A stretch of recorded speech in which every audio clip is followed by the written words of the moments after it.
noite. Boa noite. Eu gostaria de agradecer a presença de todos que estão aqui no auditório Brasília Shopping e também para aquelas pessoas que estão nos assistindo ao vivo através da internet. É um prazer estar aqui essa noite com todos vocês. Hoje eu serei a mestre de cerimônias. Meu nome é Patrícia Guedes. Sou nutricionista clínica da Zonidade Brasil. A Zonidade é uma empresa que realiza pesquisas na área de saúde humana e atendimentos em nutrição e psicologia. Nos últimos 11 anos, nós já realizamos centenas de palestras como essa, com o intuito de divulgar as nossas pesquisas, divulgar os nossos resultados clínicos, mas principalmente de ajudar a milhares de pessoas como vocês a como otimizar o funcionamento do próprio organismo. Hoje, traremos um assunto super atual e interessante, que é a palestra O Efeito Hormonal dos Alimentos, em parceria com o Brasília Shopping. Aproveito para agradecer imensamente a toda a equipe do Brasília Shopping pela organização do evento, pela divulgação e pela disponibilização do belíssimo espaço. Irei dar algumas orientações para que nós continuemos tendo um evento agradável a todos. A palestra ela terá duração de 2 horas, com um intervalo de 10 minutos, por volta das 8 horas da noite, para que todos possamos ir aos toaletes ou bebermos água.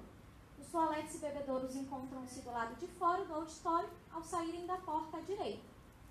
Peço também que deixem no silencioso ou desliguem qualquer aparelho eletrônico e que não os utilizem durante a palestra, pois não será permitida a gravação de áudio, vídeo ou fotografia de qualquer parte do evento.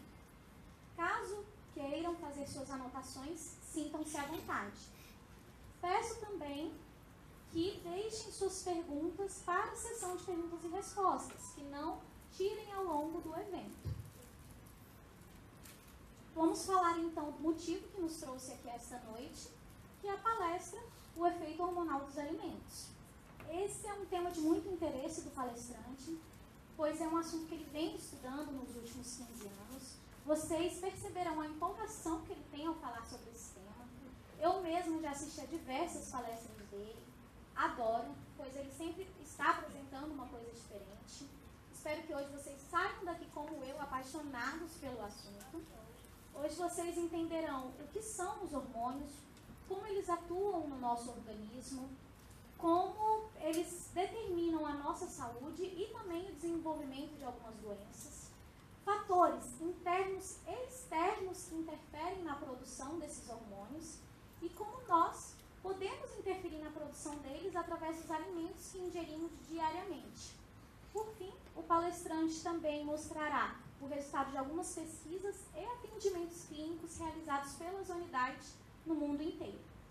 Sem mais delongas, me ajudem a receber com uma salva de palmas o nosso palestrante de hoje, pesquisador em engenharia biomédica e gerontologia, especialista em nutrição anti-inflamatória e atual presidente da Zonidade Brasil, Leandro Zanuto.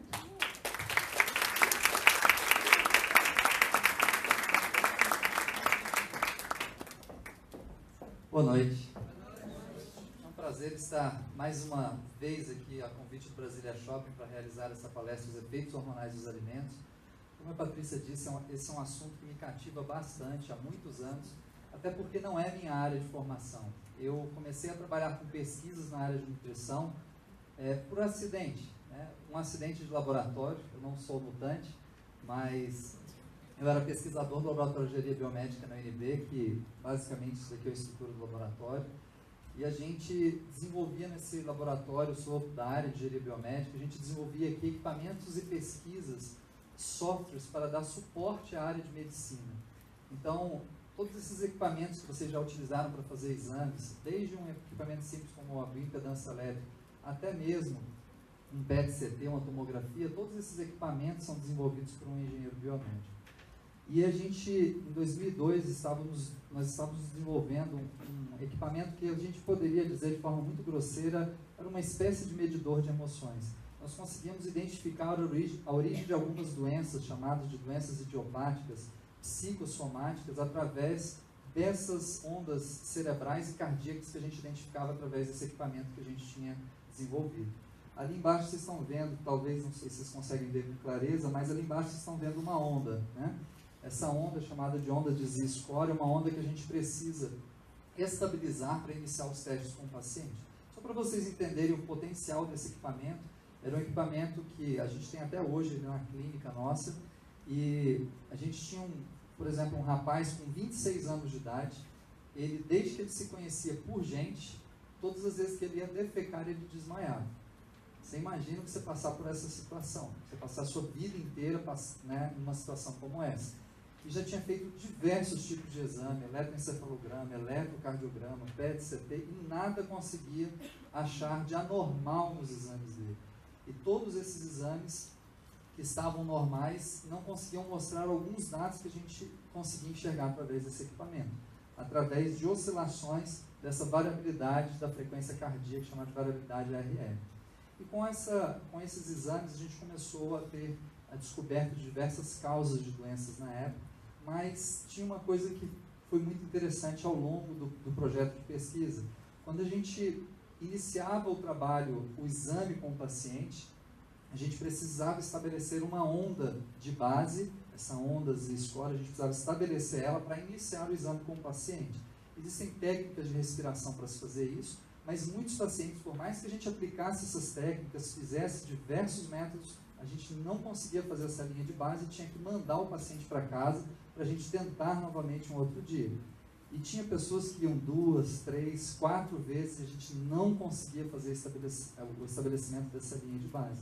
E com isso a gente começou a fazer questionário com todos os pacientes para entender o que estava acontecendo que a gente não conseguia fazer o estabelecimento dessa linha para alguns pacientes e para outros fazia muito rapidamente.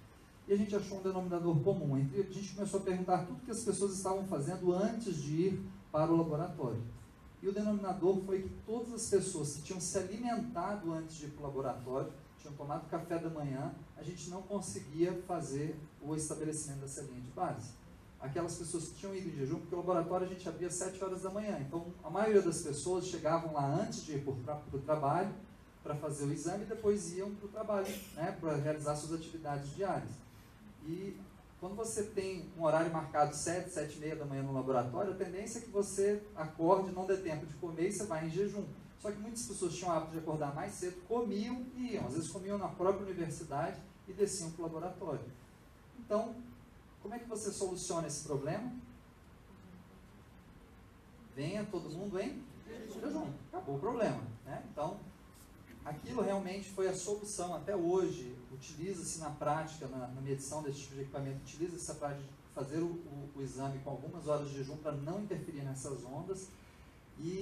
Mas o interessante é que aquilo me instigou bastante, porque a gente media com esse equipamento ondas especificamente cardíacas, variabilidade cardíaca, a gente media algumas ondas cerebrais. E eu ficava curioso como que um alimento que a pessoa tinha acabado de ingerir, às vezes ali na própria universidade, estava interferindo nessas ondas cardíacas e cerebrais. Ou seja, o alimento ainda mal tinha iniciado o processo de digestão dele, ainda estava no estômago e já estava dando interferência nessas ondas. Eu comecei a pesquisar artigos científicos sobre o assunto e encontrei alguns artigos ainda da década de 90 de um cientista norte-americano chamado Dr. Barry Sears. Ele mostrava que a combinação de certos grupos alimentares, de proteínas, carboidratos e ácidos graxos, interferiam diretamente na forma como o nosso organismo gerava respostas hormonais. E essas respostas hormonais interferiam no funcionamento de todo o nosso corpo, incluindo o nosso coração e o nosso cérebro.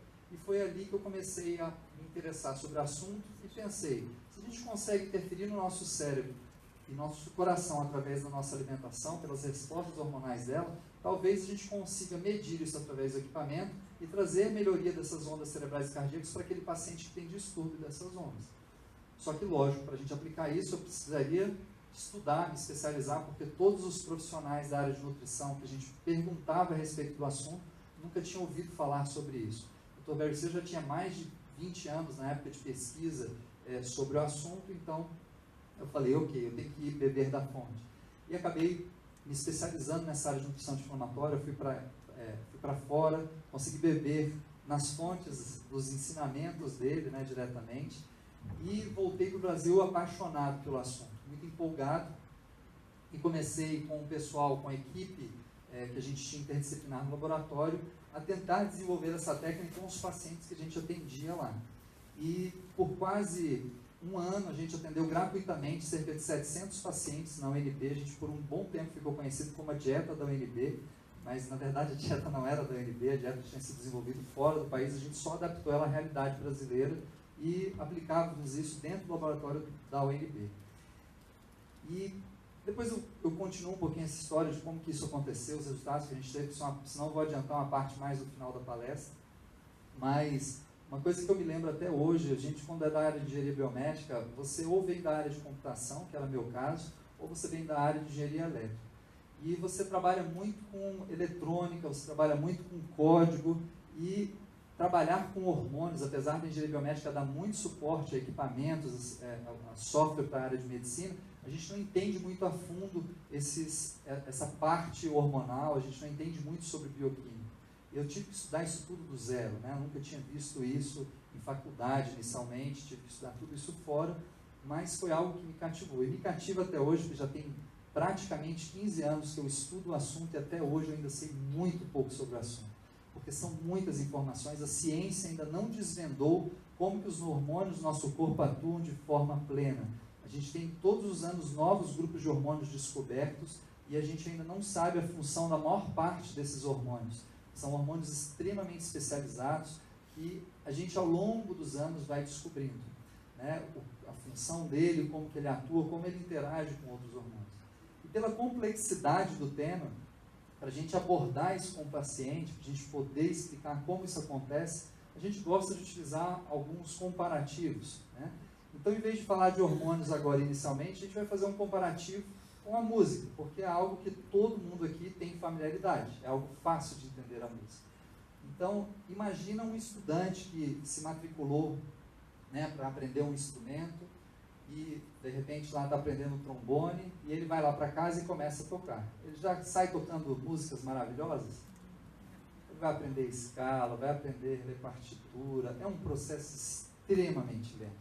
Até que ele domine o instrumento e consiga tirar um som bonito de lá, né, ele vai passar alguns anos perturbando o vizinho dele, né? Então, o que a gente vê na música, mesmo para aquelas pessoas que já são virtuosas no instrumento, é que o instrumento solo, aquele instrumento tocado sozinho, ele pode se tornar extremamente cansativo para quem está escutando e até mesmo para quem está tocando, né? Se a gente for pegar exemplos aqui, por exemplo, de um violoncelo, né, vamos escutar esse som.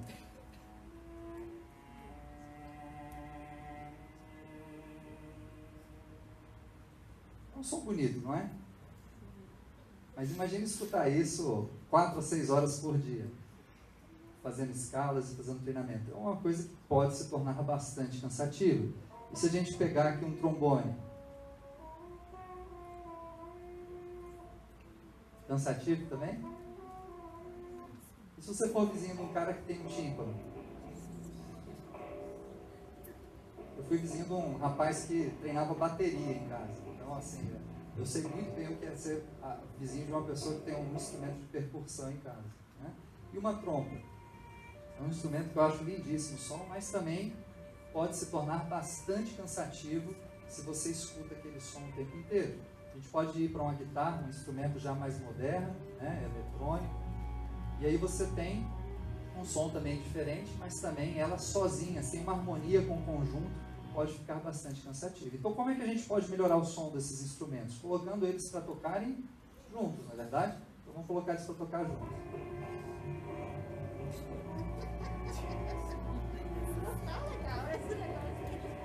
Melhorou?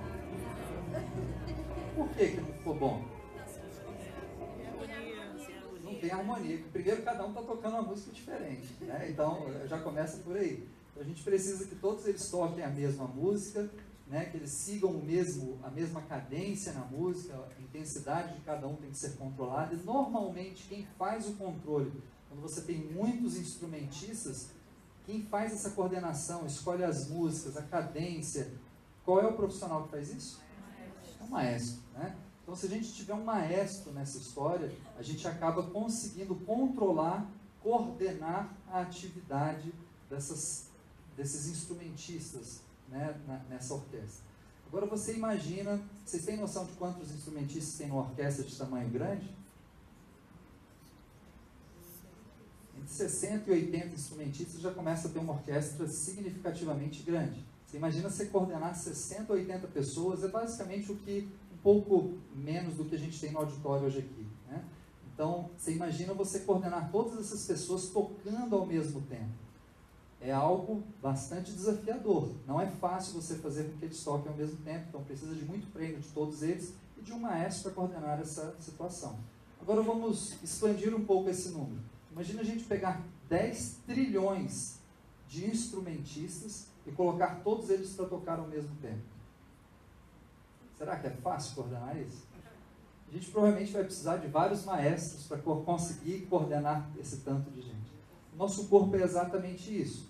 O nosso corpo ele é perfeitamente programado para que todas as 10 trilhões de células do nosso organismo funcionem de forma harmônica, executem a mesma sinfonia dentro do nosso corpo, através dos maestros que a gente tem dentro do nosso organismo. E esses maestros são os hormônios.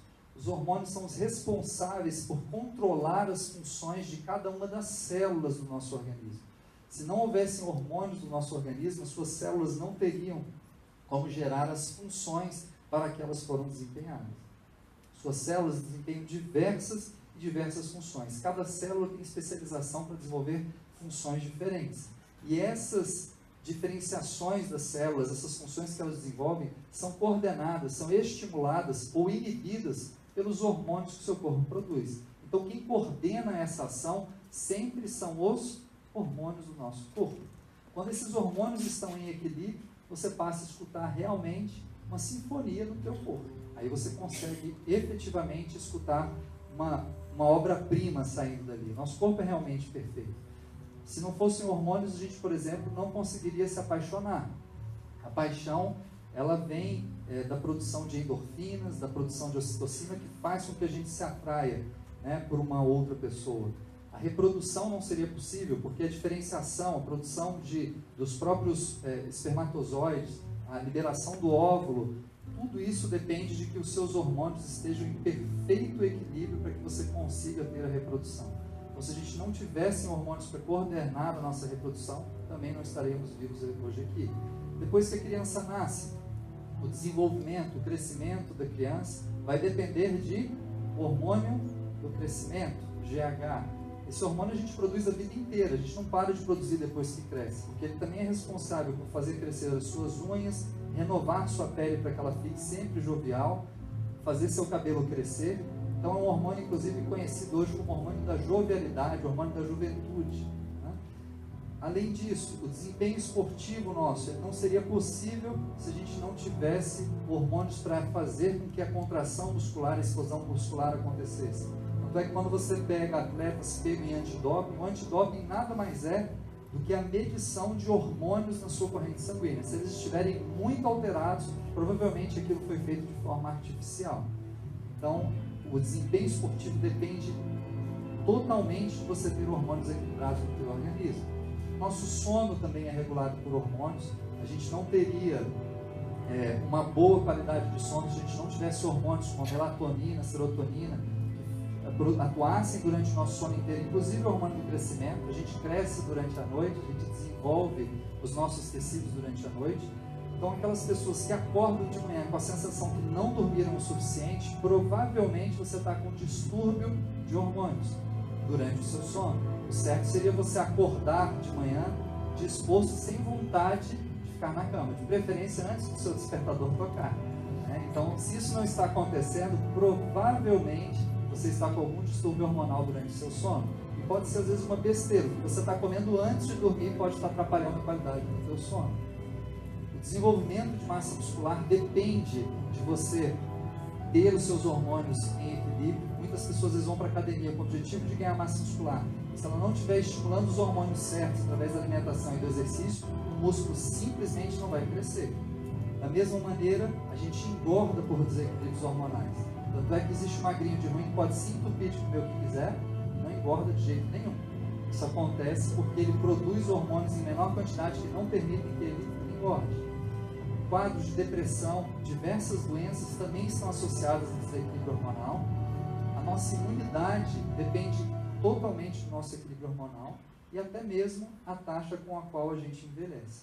Aquelas pessoas que envelhecem de forma muito acelerada estão normalmente aumentando a produção de cortisol, diminuindo a produção de GH, de testosterona, e isso faz com que elas tenham um envelhecimento mais acelerado.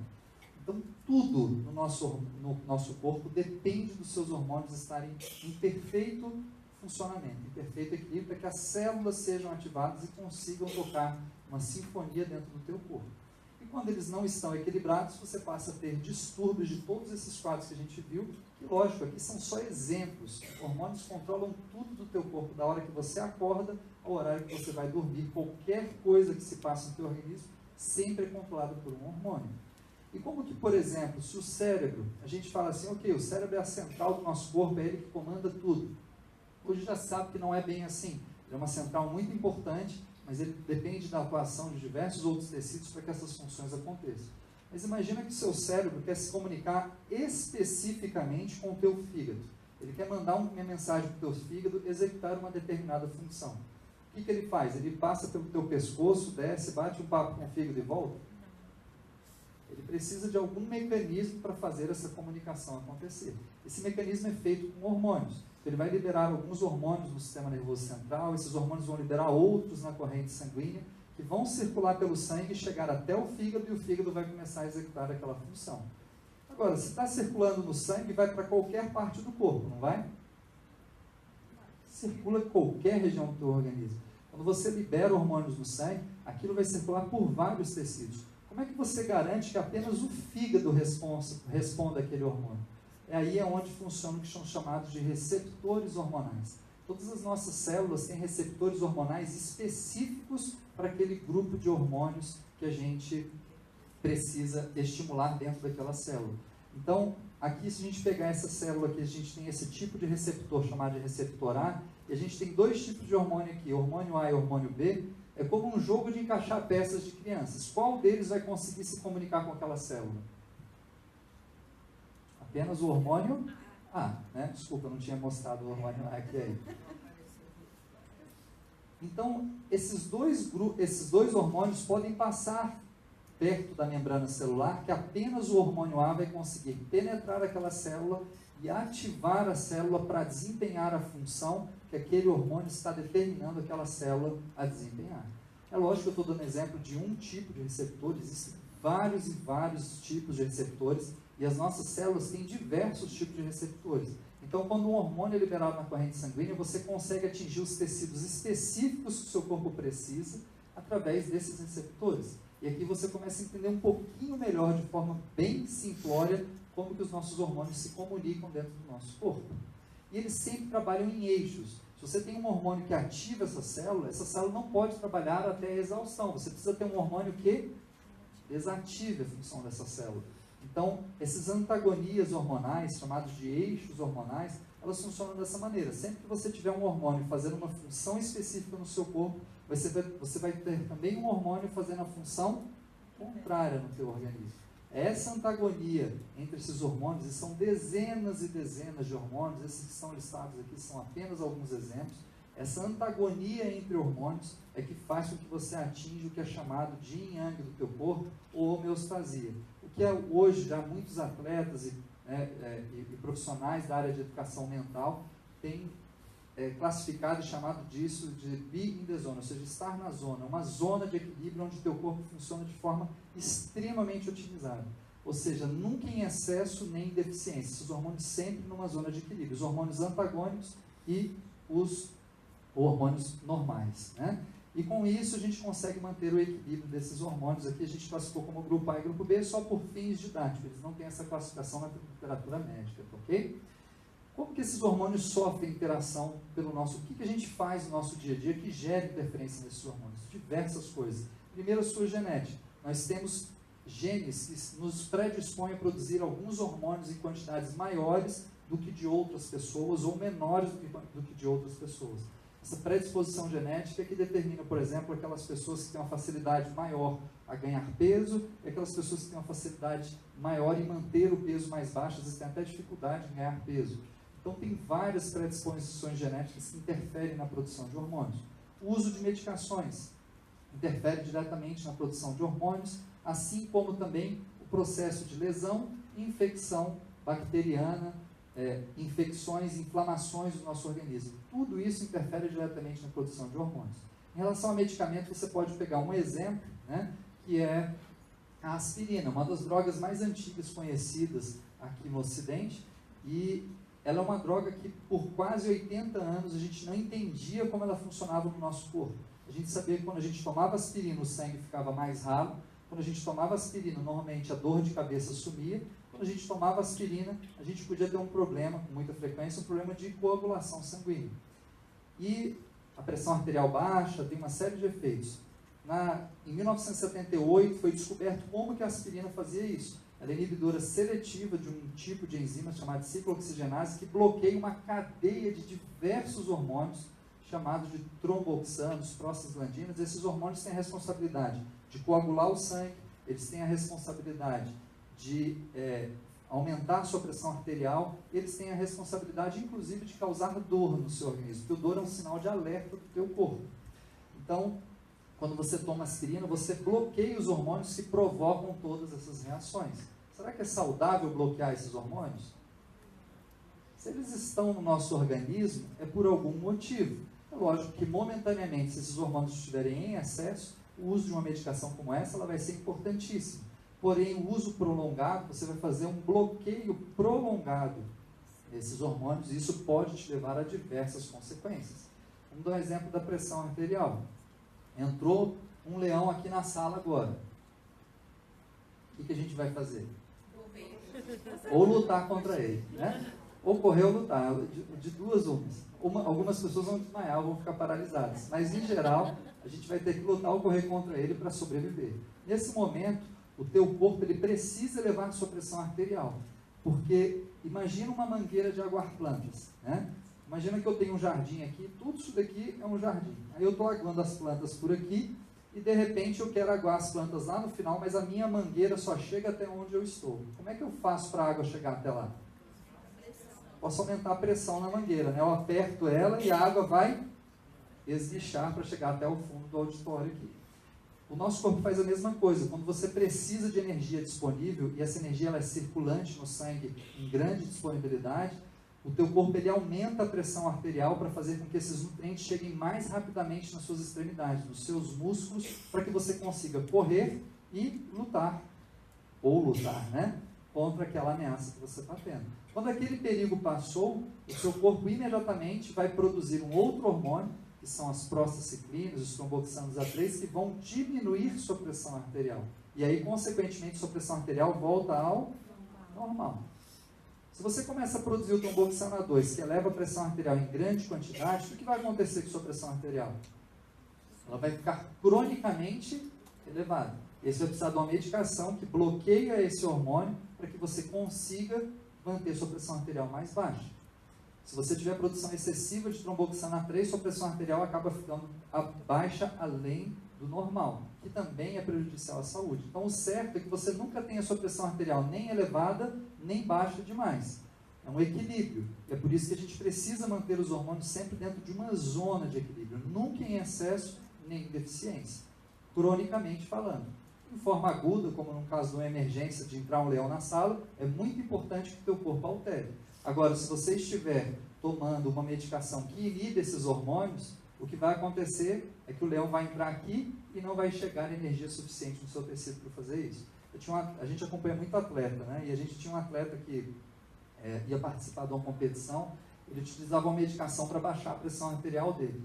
E ele falava assim, eu não sei o que acontece comigo, quando chega numa subida que eu preciso dar energia, todo mundo me ultrapassa, ele era um excelente atleta, e eu não consigo, eu dou toda a minha energia, meu gás, mas eu não consigo dar. Eu falei, você vai continuar não conseguindo enquanto continuar com a medicação. Eu falei, então pelo menos no dia da prova física, você não toma a medicação antes da prova. Deixa para tomar somente depois. E aí só essa mudança simples já começou a aumentar bastante o desempenho dele durante a prova. São coisas mínimas que às vezes a gente não pensa, mas faz uma diferença tremenda no funcionamento do teu organismo. Então a gente tem diversos... Deixa eu só... Rafael, você me faz uma gentileza, você pode clicar na tela, por favor? Isso, obrigado. Já foi, só isso. Os nossos horários ao longo do dia interferem na produção de hormônios. O nosso sono interfere na produção de hormônios. É aquilo que a gente falou, se você acorda com a sensação de que não dormiu o suficiente, provavelmente você não está tendo uma produção adequada de hormônios durante o seu sono. A gente, inclusive, faz uma palestra só sobre o sono para explicar como que essas interações acontecem. Tem várias interferências, desde o que você faz antes de dormir, em termos de televisão, tela de celular, estimulantes que se tomam antes de dormir, até mesmo o que você come antes de dormir pode interferir na qualidade do teu sono. Nosso cérebro, nossos pensamentos interferem na produção de hormônios. Aí começa a ficar polêmico, né? E agora o cara apelou, né? Vamos lá. A gente consegue mudar a cor da nossa pele com o pensamento? Consegue. Você pode ficar sentado, completamente imóvel, e ninguém precisa estapear seu rosto para que você fique com a pele vermelha, basta que você passe por uma situação de constrangimento. Não é verdade? Você não precisou mudar nada. Um pensamento, algo que você passou mentalmente, emocionalmente, fez com que você contraísse os seus vasos sanguíneos, aumentasse a produção de adrenalina. Isso faz o seu sangue circular com uma velocidade maior e faz esse rubor aparecer na sua pele. Então, os nossos pensamentos, eles interferem diretamente na forma como a gente produz hormônios. Diversos hormônios, principalmente aqueles hormônios do nosso sistema nervoso central, logicamente, serotonina, dopamina, endorfinas, catecolaminas, assim como também daqueles hormônios do sistema adrenal do nosso corpo, chamando também de glândula suprarrenal. O exercício físico interfere na produção de hormônios, diversos hormônios como testosterona, GH, cortisol e endorfinas, e a alimentação também é um grande gerador de interferências hormonais no nosso organismo. Não querendo puxar sardinha para o meu lado, porque eu trabalho com essa parte de como os alimentos interferem na produção de hormônios ao longo do dia, mas de todos esses fatores, o que você mais tem controle e o que você gera mais interferência ao longo da sua vida é através da alimentação. Vamos pegar o exemplo do exercício físico. Quantas vezes você faz exercício físico por semana? Eu ouvi 4 vezes. Alguém faz mais que 4? 5? Alguém faz mais que 5? Vi uns 6 ali atrás. Ok, 6 vezes por semana. Quantas vezes por semana você come? Vamos fazer um cálculo rápido. Quantas vezes por dia você come? Vamos colocar em 5 vezes por dia. Digamos uma média de 5 vezes. Para aquelas que comem 6, aquelas que comem 4, vamos colocar na média de 5. Multiplicado isso por 7, são 35 vezes ao longo de uma semana que você vai gerar interferência nos seus hormônios. Essa interferência pode trabalhar a seu favor, se você gerar uma resposta hormonal equilibrada, ou pode trabalhar contra a sua saúde se essas respostas hormonais forem desequilibradas. Por isso que muitas vezes as pessoas comem alguns alimentos e depois que comem falam, nossa, fiquei com uma sensação ruim, de cansaço, de indisposição, por causa das respostas que o teu organismo está dando todas as vezes que você come determinados grupos de nutrientes, você combina diversos grupos de nutrientes, como a gente vai falar ao longo da palestra. Então, apesar do exercício físico ser muito importante, se sua alimentação estiver desequilibrada, ele não vai ter o poder de gerar equilíbrio hormonal para você na mesma frequência que a alimentação consegue gerar esse equilíbrio hormonal. Então, todos esses fatores são importantes, mas a alimentação é o que normalmente você tem mais controle ao longo da sua vida e que você gera mais interferência, inclusive em termos de espectro hormonal, ou seja, a quantidade, a variedade de hormônios que você estimula pela alimentação é muito maior do que todos esses outros aqui de forma isolada. Então, você consegue estimular grupos e grupos de hormônios muito diferentes quando você tem alimentação equilibrada ou desequilibrada. Como que isso acontece? Todo alimento é constituído por nutrientes, não é verdade? Que nutrientes são esses? Vamos pegar aí os alimentos que você tem no seu dia a dia. O que tem nesses alimentos? Proteínas, carboidratos, gorduras, né? Chamados também de ácidos graxos, e mais? Vitaminas, sais minerais, polifenóis, oligoelementos. A gente tem uma variedade grande de nutrientes. Né? Isso que a gente está colocando só os grupos e não descrevendo nutriente por nutriente. De todos esses nutrientes, só existem 3 grupos que interferem de forma direta na produção de hormônios no seu corpo. Esses 3 grupos são chamados de macronutrientes e são as proteínas, os carboidratos e os ácidos graxos da sua dieta. Todas as vezes que você combinar proteínas, carboidratos e ácidos graxos na sua dieta, não interessa a proporção, você vai gerar uma resposta hormonal. Essa resposta hormonal ela pode trabalhar a seu favor ou contra você. É quase como um código que você coloca, uma medicação que você manipula no seu prato para fazer com que você tenha as respostas hormonais que você espera dentro do teu organismo. Então, vamos dar um exemplo. Eu cheguei no meu café da manhã e peguei uma fatia de pão. A fatia de pão tem basicamente o que na composição dele? Carboidrato. Esse carboidrato ele vai ser convertido em glicose, vai entrar na sua corrente sanguínea e vai estimular certos grupos de hormônios. Se você, num segundo dia, chegou no seu café da manhã, quebrou lá umas claras de ovos, jogou um presunto, um queijo, fez uma omelete, somente comeu isso, você basicamente comeu o quê? Proteínas. Essas proteínas, ela tem uma constituição muito diferente dos carboidratos. Em vez de ser quebrada em glicose, ela vai ser quebrada em aminoácidos. Esses aminoácidos eles vão interferir também diretamente em diversos hormônios do seu corpo. Então, você vai gerar uma resposta hormonal completamente diferente daquela que você gerou no dia anterior quando você comeu uma fatia de pão. E se num terceiro dia você pega essa fatia de pão e come com essa omelete, essa combinação entre proteínas e carboidratos gera uma terceira resposta hormonal diferente. Então, se você for pensar nos tipos de proteínas, carboidratos e ácidos graxos que existem, e nas proporções, nas quantidades que você pode combinar esses itens, a gente tem uma variedade muito grande de respostas hormonais que você pode gerar toda vez que você faz a combinação desses três grupos. O que a gente precisa saber é como eu combino, em que proporção, em que tipos de proteínas e carboidratos eu utilizo para que essa combinação entre esses três grupos de nutrientes forneça os hormônios que o meu organismo precisa para se manter em homeostasia, manter-se em equilíbrio. A gente pode dar alguns exemplos disso de forma muito simples. Vamos pegar o almoço do brasileiro, que é o mais... antes disso, vou falar rapidamente aqui sobre os grupos, né? Proteínas são o quê? Carnes, laticínios, ovos e soja. Basicamente são essas as 4 fontes. Existem alguns outros alimentos, mas essas são as mais consumidas.